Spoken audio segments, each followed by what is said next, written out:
Hey there, EV enthusiasts. Welcome back to Scott's EV Trips and Tricks. Today, we're in for a special treat as we explore Ohio's Amish country. I'm excited to welcome back our returning guest, co-host, Dad. Many of you will remember my father from our previous adventures, and he's joining us once again to add his unique insights and humor to our journey. Together, we'll be showcasing some unique attractions while demonstrating the practicality of electric vehicle travel. Our first stop is Lehman's in Dalton, a fascinating low-tech superstore that specializes in non-electric goods. From here, we'll head to Troy's Trail Bologna in Dundee, where we'll get a taste of their famous spicy bologna that's been a local favorite for over a century. Next up is Heine's Cheese Chalet in Millersburg. Get ready to sample over 50 varieties of natural cheeses, all for free. Just down the road, we'll explore Schrock's Heritage Village, a collection of unique shops including Ohio's largest year-round Christmas store. Now, here's where our trip gets even more interesting.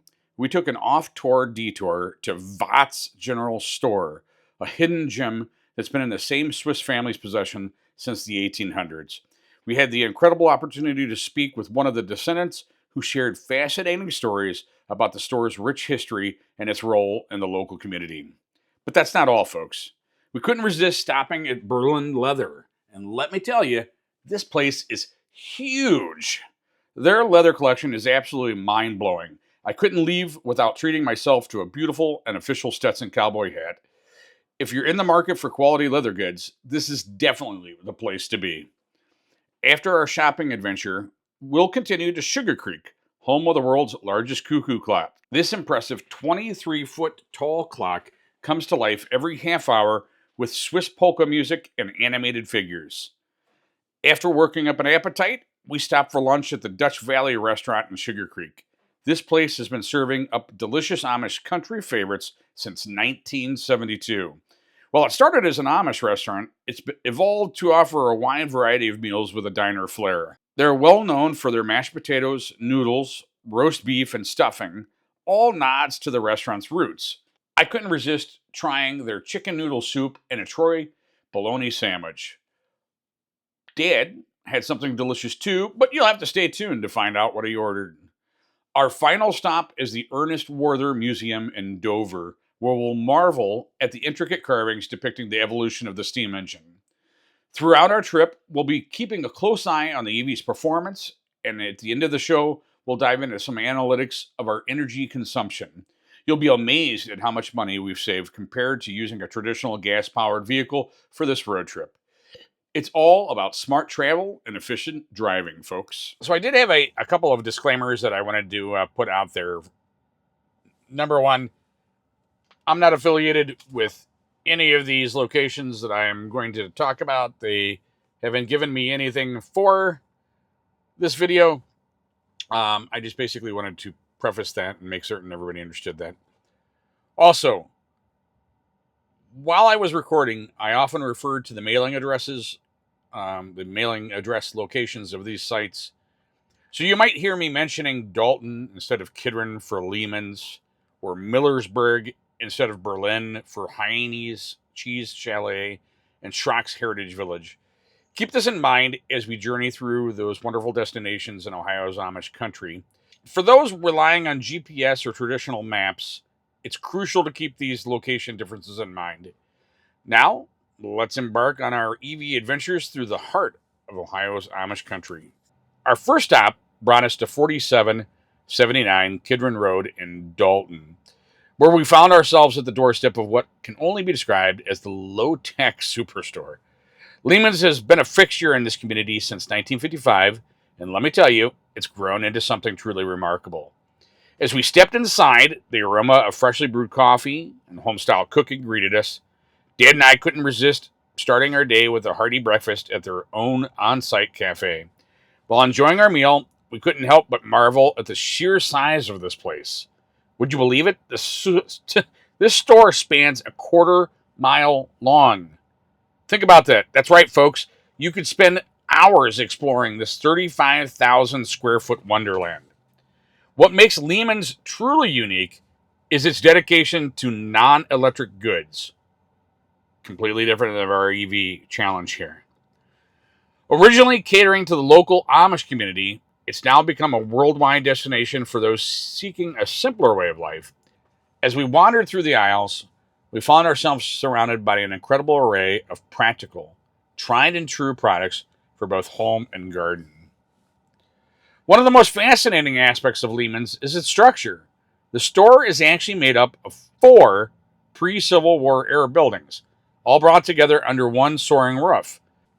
There's even a hand-hewn barn from 1849 that was moved from Orville and reassembled right here. It's like stepping back in time. As we explored, we couldn't help but notice some truly breathtaking wood carvings on display. These weren't just any carvings, they were the work of local Amish woodcarver Paul Weaver. The level of detail in these deep relief carvings is simply astounding. Weaver used butternut wood and hand tools to create these masterpieces, some of which took him up to 6 months to complete. Now here's where our trip took an unexpected turn. As we were browsing the store's vast collection of practical non-electric goods, something caught my eye. There, gleaming on the shelf, was a genuine Red Ryder BB gun. Dad and I couldn't believe our luck. We'd found the perfect Christmas gift, just like Ralphie in A Christmas Story. For those of you who may not know, the Red Ryder BB gun has been an American icon since 1940. It's not just a toy, it's a piece of history. This 35.4-inch long rifle weighs just 2.2 pounds and can hold 650 BBs. And yes, it still comes with the classic wooden stock and the image of Red Ryder himself pressed into it. As we checked out with our newfound treasure, we couldn't help but reflect on the incredible history surrounding us. Lehman's isn't just a store, it's a living museum of American ingenuity and craftsmanship. From the antique tools on display to the modern non-electric appliances, every corner of this place tells a story. Before we knew it, hours had passed, and it was time to move on to our next destination. But let me tell you this, folks.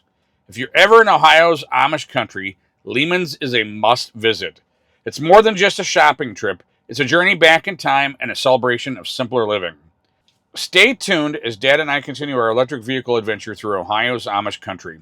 Up next, we'll be heading to Troyer's Trail Bologna in Trail, Ohio. And trust me, you won't want to miss it.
Okay, we've just pulled up to our second stop on this Amish country adventure, Troyer's Trail Bologna in Trail, Ohio. Now, before I dive into our visit, let me take you on a little trip down memory lane. My first encounter with Trail Bologna wasn't here in Trail, but back when I was just a boy. My father, an avid photographer, would often take us on his photography adventures. And let me tell you, no adventure was complete without proper snacks. That's where the legendary Max Food Locker from Lodi, Ohio came in. They always had a fresh batch of trail bologna waiting for us. Those flavors, that texture, it was an essential part of our journeys. But despite my long history with this delicacy, I'd never actually been to the place where it all began, until today. Troyer's Trail Bologna has been a staple in Ohio's Amish country since 1912. That's over a century of meaty goodness, folks. The story begins with Michael Troyer, who started making this unique bologna in his smokehouse on his family farm. What made it special? Well, it was a bit spicier and smoked longer than traditional bologna, giving it that distinct flavor that's kept people coming back for generations.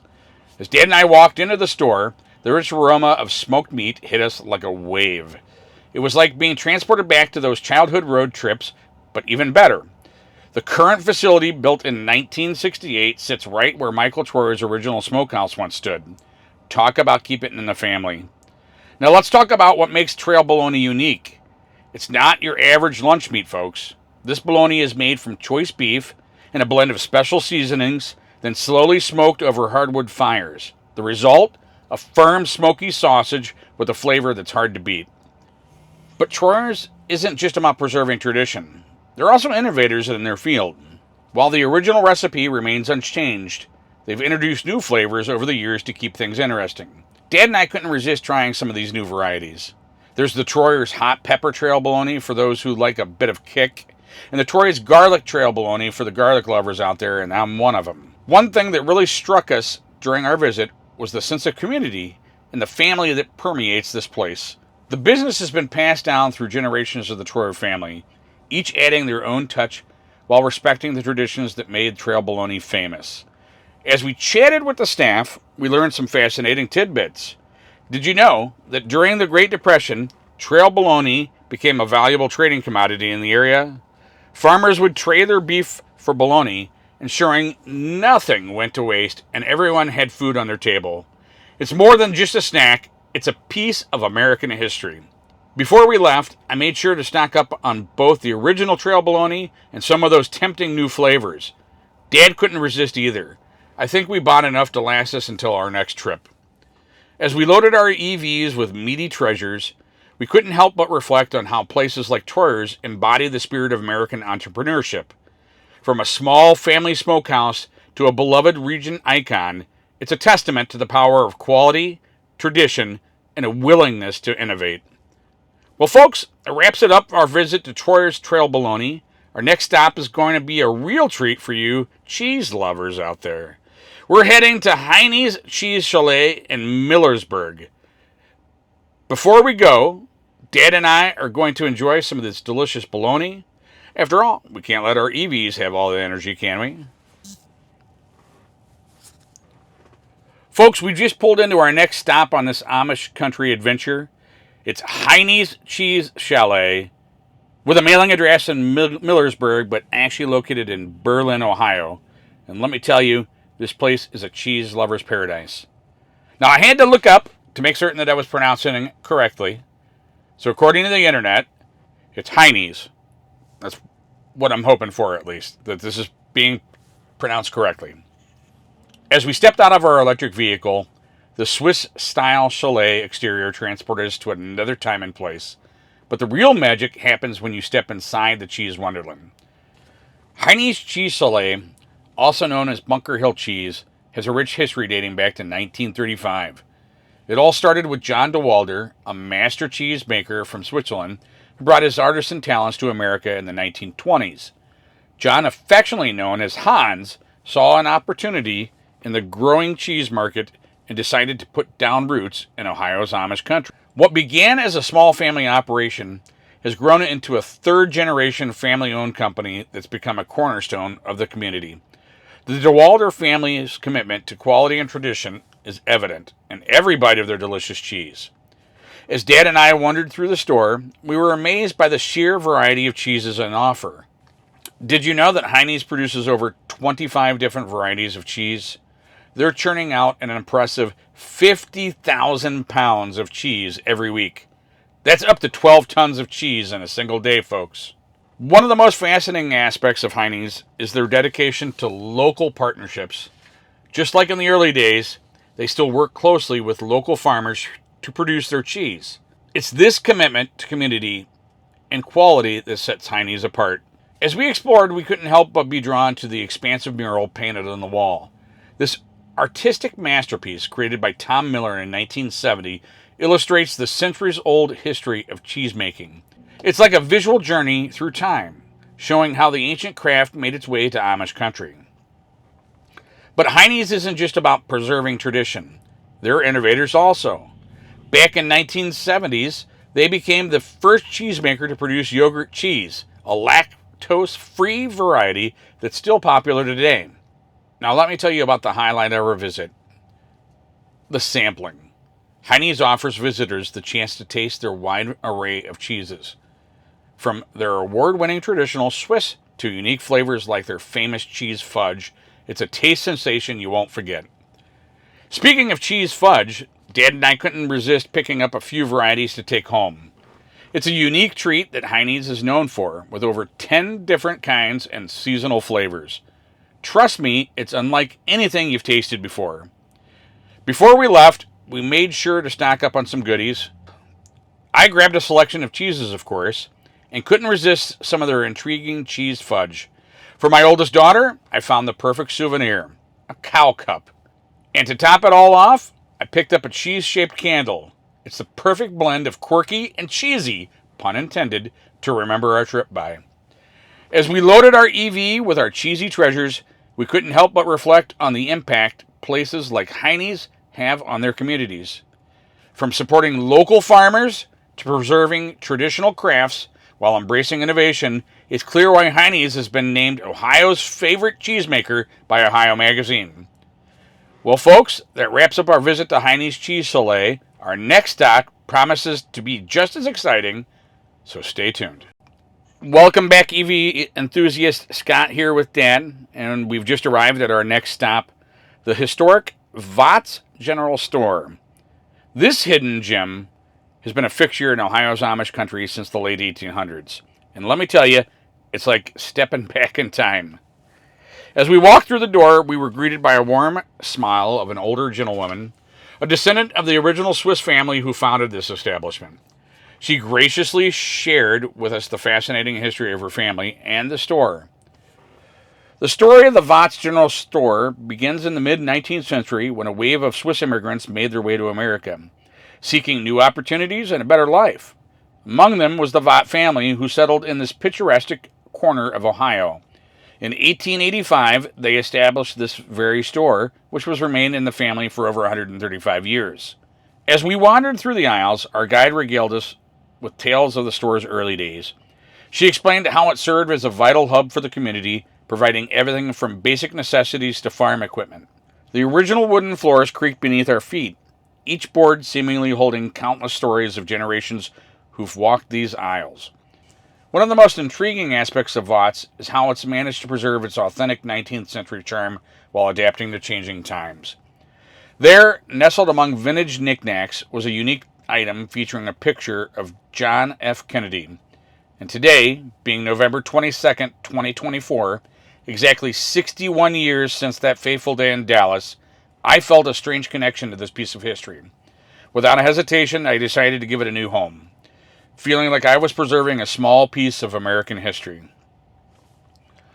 Our guide shared that the store has weathered many storms over the decades, from the Great Depression to the World Wars and technological revolutions.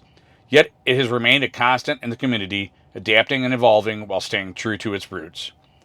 Stepping back into our EV, Dad and I couldn't help but feel a sense of reverence for the places like Vogt's General Store. In our fast-paced, ever-changing world, it's comforting to know that there are still corners where time seems to move a little slower, while history is not just remembered, but lived. Well, folks, that wraps up our visit to Vogt's General Store, and as we continue our journey through Ohio's Amish country, we're reminded that whether you're driving an electric vehicle or browsing the aisles of a 19th century general store, it's all about appreciating the journey and the stories we encounter along the way. We've just arrived at our next stop, which is Schrock's Heritage Village, And again, it has a Millersburg mailing address, but it's actually located in Berlin, Ohio. Now, I have to admit, our visit was a bit shorter than planned due to some unexpected cold rain, but we still managed to experience a slice of this charming destination. Schrock's Heritage Village has been a family-owned and operated establishment since 1991. It's not just a single store, but it's actually a collection of unique shops that offer visitors a taste of Amish country charm. The village is spread across a picturesque property that features ponds and quiet wood areas, making it a perfect spot for a leisurely day out when the weather cooperates, that is. The village is spread across a picturesque property that features ponds and quiet wooded areas, making it a perfect spot for a leisurely day out when the weather cooperates, that is. As the rain started to pour, Dad and I made a beeline for Berlin Leather, one of the standout shops in the village. And let me tell you, folks, this place is a leather lover's paradise. The store specializes in a wide range of leather goods, from waist belts in all sizes to log furniture, Western home decor, pet supplies, wallets, hats, and even oilskin coats. Now, I've been to my fair share of leather stores, but the hospitality we experienced at Berlin's Leather was truly exceptional.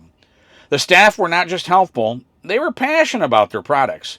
As soon as we walked in, shaking off the rain, we were greeted with warm smiles and a willingness to assist that went above and beyond. I had my eyes on an official Stetson cowboy hat, and that's where the young man working there really shone. This guy knew his cowboy hats inside and out. He walked me through the different styles, explaining the significance of each crease and curve in the hat's shape. Did you know that a way the cowboy hat is creased can tell you a lot about its wearer? I sure didn't until that day. Well, while we didn't get to explore all the shops in the village, I did catch a glimpse of some other interesting spots. There's Berlin Pets, which you can actually hold puppies. Talk about a mood lifter on a rainy day. The Berlin Antique Mall and Berlin Craft Mall both look like treasure troves of unique finds. And one shop that particularly caught my eye was 'Tis the Season, which apparently is Ohio's largest year-round Christmas shop. Now that's something I'll have to come back for when we're not racing against the rain. Despite our abbreviated visit, it's clear that Schrock's Heritage Village is more than just a shopping destination. It's a place that celebrates the craftsmanship, hospitality, and unique culture of Ohio's Amish country. From the quality of goods to the warmth of the people, every aspect of the village seems designed to give visitors an authentic and memorable experience. As Dad and I dashed back to our RV, my new Stetson securely in hand, we couldn't help but feel disappointment that the weather had cut our visit short. But you know what? That just gives us a perfect excuse to come back and explore more of what Schrock's Village has to offer. So, EV enthusiast, if you find yourself in Berlin, Ohio, make sure to set aside some time for Schrock's Heritage Village. And if you're in the market for some quality leather goods or a genuine cowboy hat, trust me, the folks at Berlin Leather will take good care of you. Remember, whether you're driving an electric vehicle or trying on a Stetson, it's all about the journey and the experience you gather along the way. We've just arrived in Sugar Creek, Ohio, known as the Little Switzerland of Ohio, and home to the world's largest cuckoo clock. But before we dive into this impressive timepiece, let me share a little misadventure we had earlier. We'd stopped at Gugesberg Cheese, and I'm hoping I'm pronouncing that correctly. We were hoping to catch a glimpse of their cuckoo clock, and Dad and I waited patiently for 30 minutes, cameras at the ready, only to discover it wasn't working. Talk about a disappointment. But little did we know, we were in for a treat here in Sugar Creek. As we pulled into town, the giant cuckoo clock immediately caught our eye. Standing proudly at the corner of Main and Broadway, this massive timepiece is truly a sight to behold. At first glance, you might mistake it for just another building, but as you get closer, its true nature becomes apparent. Now let me tell you about the fascinating history of this clock. It all started back in the 1960s when an Ohio restaurant commissioned a clockmaster to construct the world's largest cuckoo clock. It wasn't a quick project by any means. It took 12 years and a whopping $50,000 to complete. Finally, in the 1970s, the clock was finished. And just to give you a little perspective, that's about $407,000 in today's standard. This impressive timepiece measures 23 feet tall and 24 feet wide. It's so remarkable that it was featured on the cover of the Guinness Book of World Records in 1977. Talk about making a statement. As Dad and I stood there admiring this giant clock, we couldn't help but feel a sense of anticipation. Every half hour, the clock puts on quite a show. A cuckoo bird pops out, followed by a wooden oompa band playing Swiss polka music and a dancing couple. It's like a miniature festival happening right before your eyes. We were thrilled to see that, unlike our early experience, this clock was in perfect working order. In fact, the clock underwent a full restoration in 2007 after years of exposure to the elements had taken their toll. It's heartening to see how the community has worked to preserve this unique piece of Americana. As we waited for the clock to strike 2, we noticed a plaque nearby titled Cheese House Past and Present. It was a reminder of the rich dairy heritage of this region. After all, you can't visit Ohio's Amish country without sampling some of their famous Swiss cheese. When the clock finally chimed, it was a spectacle worth waiting for. The intricate movements, the lively music, and the charming figurines, it all came together in a delightful performance that had us grinning from ear to ear. It's worth noting that the clock performs daily from 9 a.m. to 9 p.m., April through November, weather permitting. So if you're planning a visit, make sure the time is right. As Dad and I headed back to our EV, we couldn't help but reflect on the charm of the Sugar Creek, from its unique architecture to its world record-breaking cuckoo clock. This town truly embodies its nickname as the Little Switzerland of Ohio. Remember, folks, whether you're driving an electric vehicle or marveling at a giant cuckoo clock, it's all about embracing the journey and the unexpected delights you find along the way.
After marveling at the world's largest cuckoo clock in Sugar Creek, Dad and I decided to satisfy our appetites at the nearby Dutch Valley restaurant. As we pulled our EV into the parking lot, we were immediately struck by the restaurant's sprawling farmhouse-style architecture, perfectly complementing the surrounding pastoral landscape. Dutch Valley Restaurant is part of the Dutchman Hospitality Group, a company with roots stretching back to a modest 75-seat eatery founded in an old, renovated hardware store in Walnut Creek.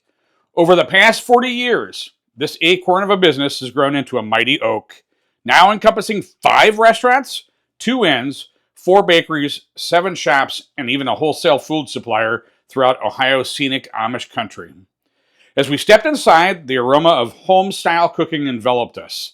The restaurant's interior, with its warm, inviting atmosphere, made us feel like we were entering a friend's country home rather than a dining establishment. We were greeted by a friendly young lady named Crystal, who would be our server for the meal. And let me tell you, folks, if you visit Dutch Valley Restaurant and see Crystal, make sure to say hi, tell her that we sent you. Her warm smile and attentive service really added to our dining experience. Dutch Valley Restaurant is renowned for its commitment to serving wholesome flavored food that, as they say, fortifies the body and feeds the still craving the local speciality. I couldn't resist ordering the trail bologna and Swiss sandwich. This famous local delicacy is served hot or cold with Guinnessburger Swiss cheese. Remember the place that the cuckoo clock wasn't working? To complement my sandwich, I added a cup of their delicious chicken noodle soup. The combination was perfect. The rich, smoky flavor of the bologna paired wonderfully with the comforting warmth of the homemade soup. Dad, on the other hand, opted for the charcoal chicken breast sandwich. The chicken had a subtle smoky flavor that added depth to its taste. It came with a generous side of crispy fries that Dad insisted I help finish, but I was already feeling quite satisfied with my meal. As we enjoyed our lunch, with Crystal checking on us regularly to ensure we had everything we needed, we couldn't help but appreciate the restaurant's commitment to the local sourcing. Dutch Valley overlooks the growing fields and green pastures of productive farms, connecting diners to the source of their meals. This farm-to-table ethos is deeply ingrained in the restaurant's philosophy and reflects the values of the surrounding Amish and Mennonite communities. One of the highlights of Dutch Valley is their bakery, which produces an array of homemade pies. We couldn't help but notice the steady stream of diners ordering slices of their famous peanut butter cream pie, a local specialty that's hard to find outside of Amish country. Dutch Valley Restaurant isn't just about dining. It's part of a larger complex that includes a bakery, gift shops, and even a hotel. This makes it a perfect stop for travelers looking to immerse themselves in the Amish country experience. As Dad and I finished our meal, thanking Crystal for the excellent service, we couldn't help but feel grateful for places like Dutch Valley Restaurant. In our fast-paced world of electric vehicles and cutting-edge technology, it's refreshing to find establishments that honor tradition, celebrate local flavors, and remind us of the simple pleasures of a home-cooked meal.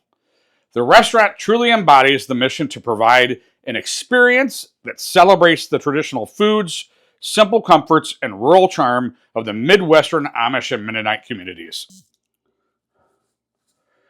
Our next stop on this Amish country adventure brings us to the Ernest Warther Museum in Dover, Ohio. As we pulled up to the museum, we were pleasantly surprised to see it bustling with activity. The museum was hosting its 31st annual Warther's Tree Festival, a fundraiser benefiting the Cleveland Clinic Union Hospital Auxiliary. Despite the event, the staff was incredibly accommodating. After explaining our YouTube channel's purpose, they graciously allowed us to take the tour and even provided us with some initial history as we explored the first parts of the museum. Ernest Mooney Warther, born in Dover, Ohio on October 30th, 1885, was a true American genius.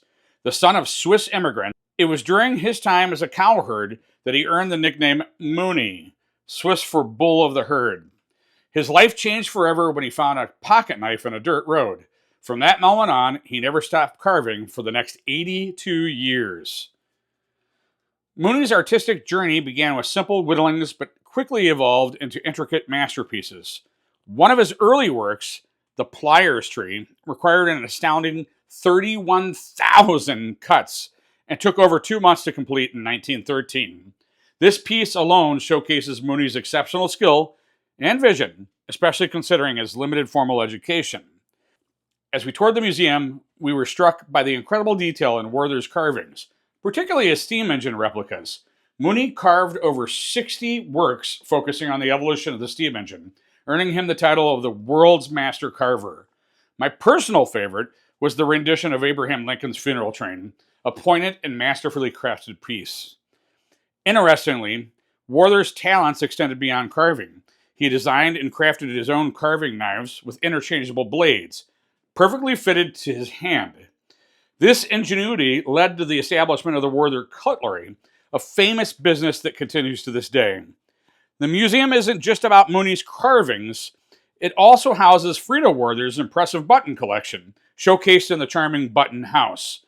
A more recent addition to the museum is an extensive arrowhead collection, further diversifying the exhibits and offering visitors a glimpse into Native American history and craftsmanship. What struck me most about Mooney's story was his dedication to his craft. Despite his incredible talent, he never sold a single carving, insisting that carvings remained a hobby rather than work. This dedication is evident in every piece on display, from his early plier carvings to his intricate locomotive replicas. The Ernest Warther Museum and Gardens is more than just a collection of carvings. It's a testament to one man's passion, ingenuity, and artistic vision. Built around the original location of Ernest and Frida's home, his workshop and first museum opened in 1936, and it continues to inspire visitors with the beauty of Warther's art and the story of this remarkable life. As we concluded our tour, we couldn't help but feel inspired by Mooney's lifelong dedication to his craft and his famous motto, "Do not put off till tomorrow what you can do today." The Ernest Warther Museum is truly a hidden gem in Ohio's Amish country, offering a unique blend of art, history, and inspiration. All right, folks, I know that we're wrapping up now and we're looking for the analytics. I know you're excited to know the analytics. As we wrap up our exciting journey through Ohio's Amish country, let's take a look at the impressive performance of our electric vehicle.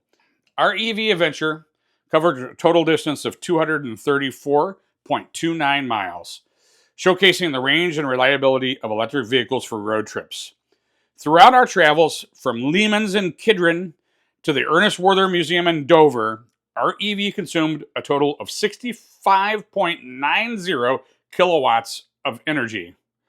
This efficient energy usage demonstrates how far electric vehicle technology has come, allowing us to explore multiple destinations without range anxiety. Now, here's the part that might surprise you.